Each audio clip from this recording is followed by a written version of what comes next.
They say 47 is the new 35, and most days I believe it. People often assume I'm younger, and honestly, I don't correct them. I take care of myself, not just physically, but emotionally. I know my worth. That's why, 7 years ago, I walked away from a marriage that had long stopped feeling like love.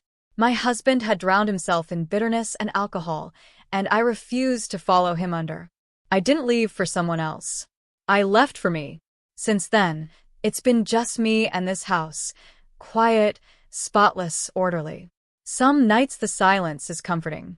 Other nights, it echoes too loudly, like it's reminding me that no one's asked how my day was. No one's wrapped their arms around me, just because. Except for the weekends. Those are different. That's when my son comes home. Max. My boy. My reason for everything. He's 20 now, a sophomore in college, studying psychology. Sharp as a tack, too observant for his own good sometimes. He doesn't come back because he has to. He comes back because he wants to. Every Friday evening, I wait for the sound of his keys in the lock. I know his knock, his footsteps, the way his jacket smells faintly of cold air and campus coffee. When he walks through the door, the house stops being just walls and windows. It becomes alive again. "Hey, Mom," he says, always with that crooked smile of his. "Hey, baby," I reply, my heart doing that small, ridiculous flutter it always does when I see him. We fall into easy routines. I cook. He insists no campus food can compare to my lasagna, and we talk over dinner, lingering at the table long after the plates have gone cold. He tells me about his professors, his strange classmates, the things he's learning about human behavior. Sometimes he teases me, asks what attachment style I think I have. Other times, he just watches me with those thoughtful eyes of his, taking me in like I'm a puzzle he hasn't quite solved. And sometimes I catch him watching me longer than feels casual. His gaze isn't uncomfortable, just curious. But it lingers, just a bit too long, on the way I sweep my hair behind my ear, or how I wrap my cardigan tighter around my waist. I tell myself it's just the psychology student in him. He notices everything. It's probably harmless. Probably.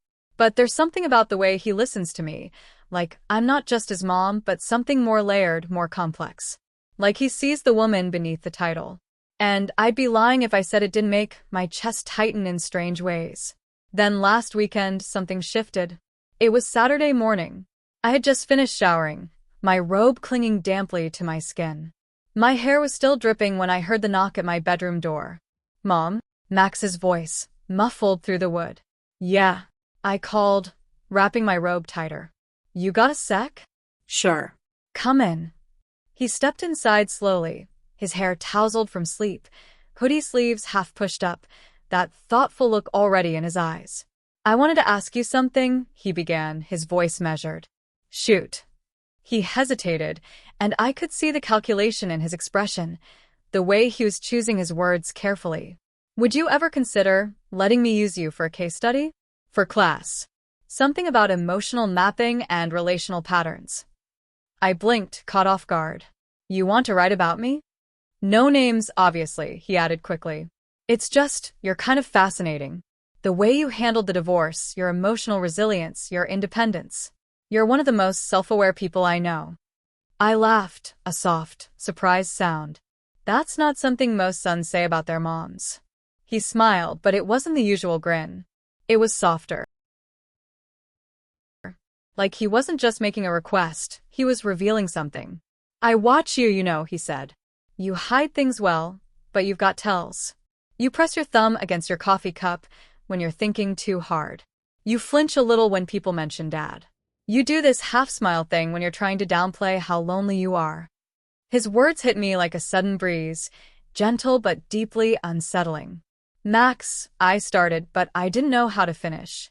"I'm not trying to make you uncomfortable," he added, stepping a little closer. I think you're stronger than you know. And maybe if I understand you better, I'll understand myself too." The way he said it, the way he looked at me, there was a warmth in his gaze I couldn't ignore. Something protective, something tender, something else. That moment lingered between us. The air felt thick, not with discomfort, but with something far more dangerous, an unspoken thread pulling us closer. I stepped past him toward the kitchen, needing to move, to breathe, to shake off whatever that was. "Coffee?" I asked, my voice softer than usual. "Yeah," he replied, following me. "You read my mind." We fell into our familiar rhythm. The sound of the machine humming, the scent of brewing coffee filling the room, the morning light slipping through the blinds and cutting across the floor. It should have felt like any other Saturday morning, but my skin buzzed in a way I couldn't explain. I handed him his mug, our fingers grazing just barely, but enough for both of us to feel it. He didn't pull away. Neither did I. Instead, we sat side by side on the couch, our shoulders brushing now and then, our knees almost touching. We talked idly about his courses, the latest episode of some show we used to watch together. And yet, through it all, I felt his presence too sharply. The way he leaned in when I spoke. The quiet way he studied me when I laughed. He reached out at one point, casually plucking a thread from the sleeve of my robe. His fingers lingered there, just a moment longer than necessary, his touch featherlight, like a question not yet asked. "You're always pulling threads," he murmured. "You're always watching," I replied before I could stop myself. He looked at me. Really looked. And I felt the ground tilt slightly beneath my feet. We said nothing for a long time. Later, after we'd cleaned up the breakfast dishes and I slipped into more comfortable clothes, nothing revealing, but still soft, familiar, lived in, I found him sitting on the back deck, staring out into the trees. I joined him, sipping from a fresh cup of tea. The silence between us less tense now, more like anticipation resting on the tip of a breath. I don't know why I asked the question. Maybe I needed to remind us both of the boundaries. Maybe I needed to hear something to anchor me. "So," I said lightly, almost teasingly, "are there any pretty girls at that university of yours?"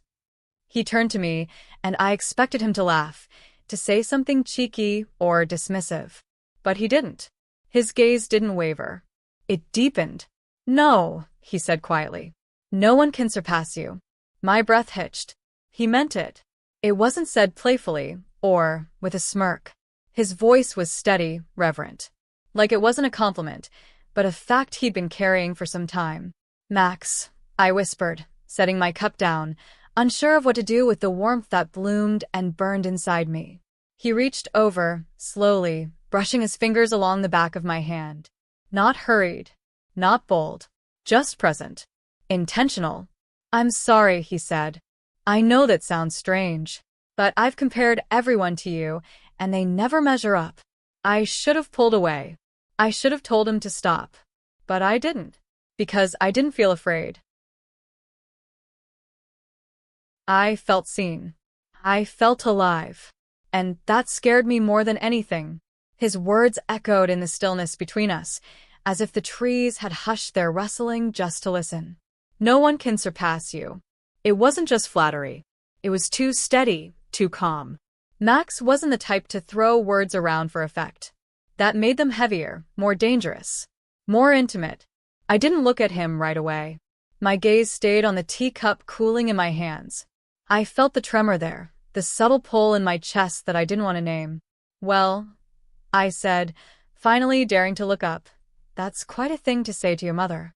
He didn't laugh. He didn't correct himself.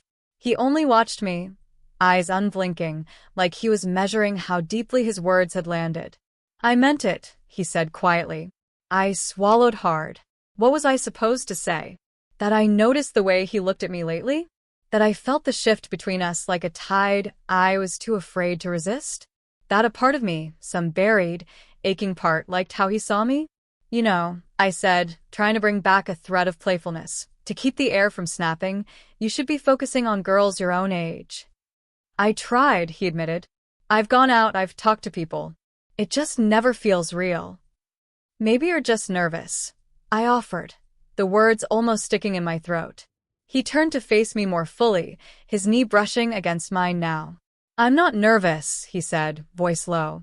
"I just don't connect with them. They feel surface. Like they're pretending." There was a long silence after that. I felt the truth settling beneath his words, like something unspoken was threading through his chest and mine. Maybe I should have shut it down, but instead I found myself leaning in just slightly, testing the weight of something that had been growing between us for a long time. Maybe, I began carefully, you're just unsure of yourself. You don't have much experience with girls, do you?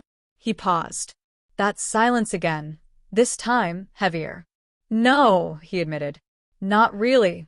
Something about that answer made my heart twist. Not in pity, in tenderness, in some strange, undeniable protectiveness.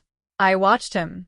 His face was still so young, yet his eyes held too much.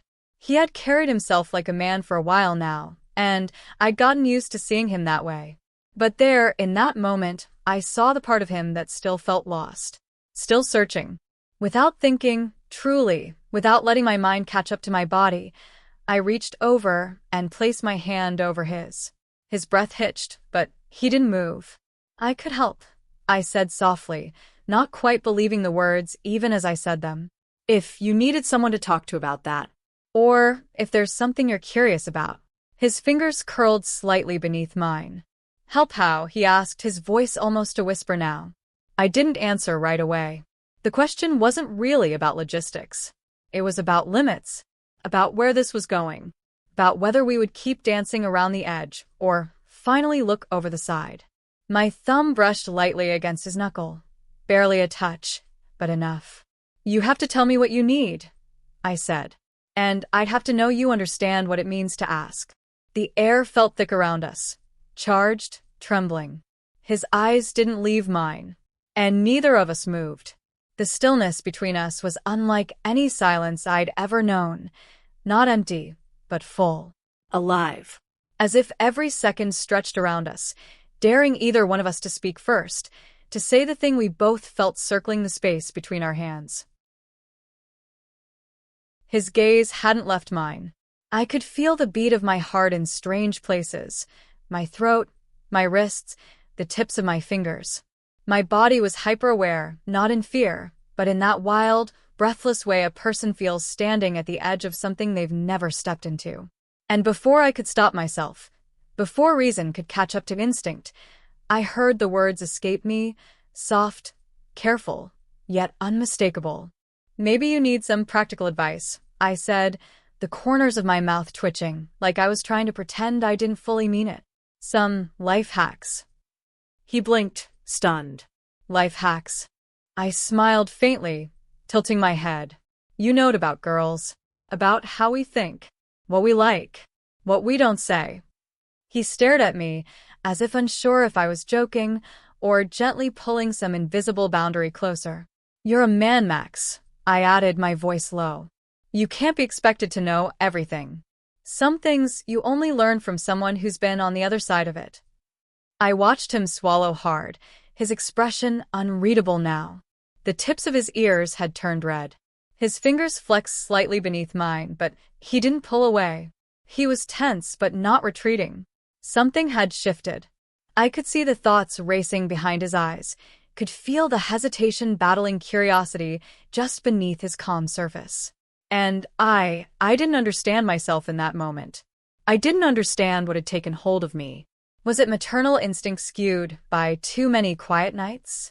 Was it the softness in his eyes, the ache I recognized in him that mirrored my own? Or was it something deeper? Without thinking, my hand lifted, and I ran it gently over his head, through his hair, something I hadn't done since he was a child. But this time, the gesture was different. It wasn't motherly. It wasn't teasing. It was quiet, intentional, filled with something I couldn't name. He leaned into the touch slightly, almost involuntarily. And then, as if realizing the weight of what was happening, he froze and looked at me. Really looked.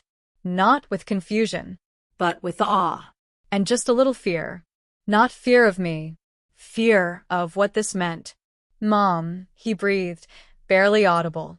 My fingers lingered a moment longer before I pulled my hand back slowly, letting the space between us resettle. I began, but no words followed. I didn't know what to say. I wasn't even sure if there was something to say. We sat like that, silent, breathless, tethered by something too fragile to name. And for the first time in years, I didn't feel alone. I felt seen, terrified, thrilled, and very, very alive. I pulled my hand away from his hair, as if it had burned me. And maybe, in a way, it had. That touch, that moment, it was too much. It woke something I had spent years locking away. It wasn't about age. It wasn't even about roles. It was about how it felt. About how alive I suddenly was under his eyes, under his silence. "I need to clean," I said abruptly. Standing before the heat in my face could give me away. He didn't stop me, but I could feel his eyes on my back as I left the room. I could feel the words he wasn't saying press into the space behind me like a hand between my shoulder blades. In the kitchen, I gripped the sponge like it might ground me.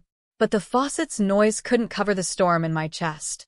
My skin buzzed with the ghost of his closeness. My hands trembled, not with fear, but with adrenaline. My heart wouldn't slow down. I scrubbed, wiped, rinsed. But the images wouldn't leave me. His eyes. His words. That look on his face when I touched him. Why did it feel like I had opened a door I couldn't close? The tension wouldn't release, no matter how many plates I cleaned. So I retreated, down the hall, to the one place that always brought me comfort. The laundry room. Small, warm, softly humming like a heartbeat. I always called it my quiet space. It was where I went when the world felt. I turned on the washing machine, not to do laundry but to fill the air with sound. I needed something to drown out my thoughts. I sat on the edge of the machine, arms crossed tightly, trying to still the frantic pace of my breath.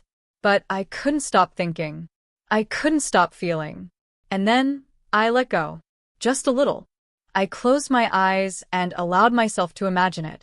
His words. His voice. That charged silence. That almost touch. I allowed myself a moment of weakness. A moment of truth. Just to feel something beyond the boundaries. The machine vibrated quietly beneath me. And just as I let myself sink into it, into that space where no one could hear me, I heard footsteps. I froze. The door creaked open. I looked up and there he was. Max. His eyes locked onto mine, full of storm and questions. "Why are you running away from me?" he asked. His voice wasn't angry. It wasn't accusatory. It was vulnerable, quiet, cracked at the edges. Like he wasn't sure if he should be hurt or scared by how much this meant. I didn't answer right away. Because I didn't know. Was I running from him? Or from myself? I didn't speak. Neither did he, not at first. Max stood in the doorway of the laundry room, his chest rising and falling a little too fast, his eyes locked on mine like he was afraid I might disappear if he looked away. The sound of the washing machine hummed softly between us, the only thing keeping the silence from splitting in half. "I wasn't running," I finally said. My voice came out quieter than I intended, but it wasn't a lie. I was overwhelmed. He stepped closer, slowly, like approaching something wild. Something that might bolt. "You touched me like you meant it," he said, barely above a whisper. "And then you left like you didn't." That truth pierced something in me. I opened my mouth, then closed it again. There were no words soft enough, honest enough. Nothing I could say that wouldn't sound like an excuse. "I meant it," I whispered at last. His shoulders sank slightly, and the heat between us grew even sharper. "But this isn't normal," I added, voice trembling. "This, what we're feeling, it's not supposed to happen." Max stepped forward again, closing the last bit of space between us. We were toe-to-toe, the edge of the washing machine brushing the back of my thighs. "I don't care what it's supposed to be," he said, his voice breaking. "I just know it's real." And then his hand. He reached out gently and took mine, folding his fingers through mine like he had done it 100 times before. But this was different. This was deliberate. I didn't pull away. "I don't know what this means," I confessed. "I don't know what to do with it." "Neither do I," he said. There was a long silence after that. But it wasn't awkward. It was full of everything we hadn't said before. Every glance. Every moment of almost touch. Every word we swallowed. And then, I did something I hadn't planned. Something simple, soft, and terrifying. I leaned forward and kissed his cheek. Not fast. Not motherly. Just present. He turned his head to look at me, and I saw the way his throat moved as he swallowed hard, as if trying to keep something inside from spilling out. So, I did it again. Slower this time. Warmer. Closer to the corner of his mouth. He didn't move. Didn't speak. But I felt it, the shift. That this was no longer something we could name as accidental. No longer something that could be undone. My forehead touched his. And in the stillness, in the nearness, I whispered, "We've already crossed the line, haven't we?" His hand moved up to my cheek, trembling slightly. "Yeah," he breathed. "But I don't want to go back."